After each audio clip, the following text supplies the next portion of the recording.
اور اب کچھ خبریں تجارتی دنیا سے۔ انٹر بینک میں ڈالر کی قیمت میں مسلسل کمی ریکارڈ کی جا رہی ہے، جس کے باعث روپے کی قدر میں تیزی سے بہتری آ رہی ہے۔ آج انٹر بینک میں ڈالر کی قیمت میں 86 پیسے کی کمی ریکارڈ کی گئی، جس کے بعد انٹر بینک میں ڈالر 289 روپے 65 پیسے پر ٹریڈ کر رہا ہے۔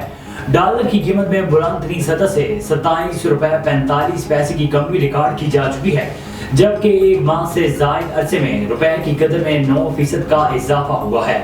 امریکی کرنسی کی گرتی ہوئی قیمت سے روپے کی قدر میں بہتری آنے لگی۔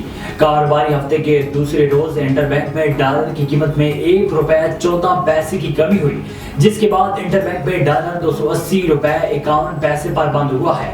یاد رہے کہ گزشتہ کاروباری دن کے اختتام پر انٹر بینک میں ڈالر 281 روپے 65 پیسے پر بند ہوا تھا۔ وزیر نجکاری فواد حسن فواد نے کہا ہے کہ اسٹیل ملز ڈیتھ اثاثہ ہے۔ پی آئی اے کی جلد نجکاری اور ڈسکوز کو ٹھیکے پر دینے کا فیصلہ کر لیا۔ وزیر نجکاری فواد حسن فواد نے کہا ہے کہ اسٹیل ملز کو موجودہ کیپیسٹی پر چلانے کے لیے 585 ملین ڈالر کی ضرورت ہے۔ اسٹیل ملز کی مکمل پیداوار 3.2 ملین ٹن سریہ پیدا کرنے کے لیے 1.4 ارب ڈالر کی ضرورت ہے۔ انہوں نے کہا ہے کہ ڈسکوز کو لانگ ٹرم کے لیے ٹھیکے پر دیے جانے کی سمری آئندہ کابینہ اجلاس میں پیش کریں گے۔